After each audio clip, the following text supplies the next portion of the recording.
اس بات کو سمجھنے کی ضرورت ہے وہ تمام جائیداد جو ہے وہ وقف کی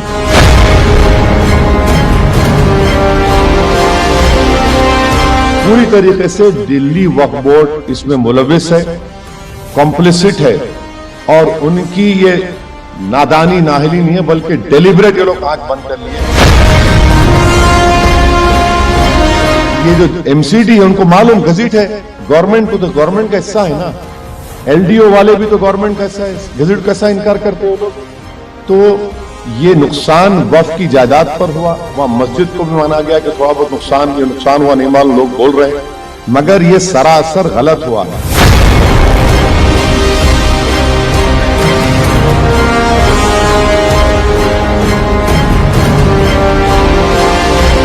دہلی میں فیض الہی مسجد کے قریب تجاوزات ہٹاؤ مہم، پتھراؤ کے بعد پولیس کی آنسو گیس۔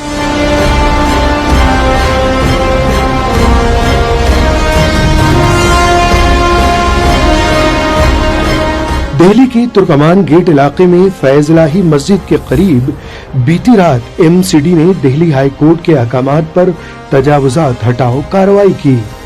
تقریباً 17 سے 30 بلڈوزروں کی مدد سے غیر قانونی ڈھانچے بشمول براک گھر، ڈسپنسری اور دکانیں مسمار کی گئیں۔ کارروائی کے دوران احتجاجیوں نے پولیس پر پتھراؤ کیا، جس سے 5 پولیس اہلکار زخمی ہوئے۔ پولیس نے صورتحال کنٹرول کرنے کے لیے آنسو گیس کے گولے فائر کیے اور کئی افراد کو حراست میں لیا۔ مسجد اور قبرستان محفوظ رہے، صرف آس پاس کے تجاوزات کو نشانہ بنایا گیا۔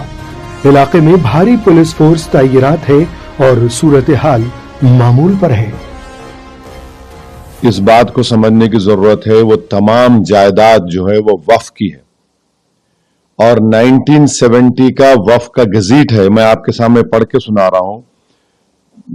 انٹری نمبر 40 1970 کی وقف کی گزٹ، خواجہ فیض الہی mask alias Masjid گوسیان and گریو yard, over 100 years 1970 میں گزٹ گورنمنٹ ایشو کرتی ہے سرکار، اس میں اس کا ذکر ہے۔ دوسری بات یہ ہے کہ یہ بات بالکل صحیح ہے کہ 12 نومبر کو دلی ہائی کورٹ کے ڈویژن بینچ نے ایک ججمنٹ دیا۔ حیرت انگیز بات یہ ہے کہ جو پٹیشنر ہے سیو انڈیا فاؤنڈیشن، یہ لوگ کورٹ کو جاتے ہیں، ان کا بیک گراؤنڈ مجھے معلوم ہے، ان کا back ground R S S کا ہے۔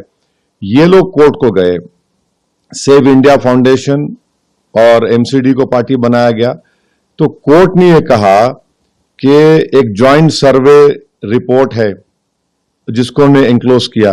اچھا، یہ جوائنٹ سروے میں کنڈکٹ کون کر رہا ہے؟ ایم سی ڈی کے لوگ، ڈی ڈی اے کے لوگ، اور آپ کے ایل این ڈی او کے لوگ، ریونیو ڈپارٹمنٹ کے لوگ اور پولیس آفیشلز۔ بھائی جب جائیداد وقف کی تو وقف کیوں نہیں ہے سروے میں؟ 1970 کا وقف کا گزٹ انٹری نمبر 40 وہ لکھ رہا ہے کہ 100 سال پرانی وقف ہے، یہ سروے میں یہ لوگ نہیں ہیں۔ اور تیسری حیرت انگیز بات یہ ہے کہ یہ کورٹ کے آرڈر میں کورٹ نے کیسے طے کر دیا کہ زمین ان کی ہے؟ کورٹ کو یہ چاہیے تھا کہ وہ وقف ٹریبیونل طے کرتا، وقف ٹریبیونل کو نہیں گیا۔ چوتھی بات یہ ہے کہ جب کورٹ نے کہا کہ ایل ڈی او کی ہے تو اس وقت دلی وقف بورڈ کے ایڈیشنل سٹینڈنگ کونسل بیٹھے ہوئے تھے کورٹ میں، انہوں نے کوئی اعتراض نہیں کیا۔ پانچویں بات یہ ہے کہ کورٹ نے کہا کہ ایم سی ڈی کے ڈپٹی کمشنر کو، بھائی ڈپٹی کمشنر اپنے ہی معاملے میں کیسا فیصلہ کرے گا بتائیے؟ یہ تو پرنسپلز آف نیچرل جسٹس کے خلاف ہے۔ تو اسی لیے دلی وقف بورڈ کو یہ چاہیے تھا کہ اس میں پارٹی بنتے، یہ جو آرڈر آیا، اور اس کو بتاتے کہ بھائی یہ 1970 کی گزٹ ہمارے پاس ہے، یہ وقف کی پراپرٹی ہے، تو یہ نہیں کیا گیا۔ پھر جب یہ آرڈر آ گیا تو دلی وقف بورڈ کو اور وہاں کی کمیٹی کو اس کے خلاف ریویو ڈالنا تھا۔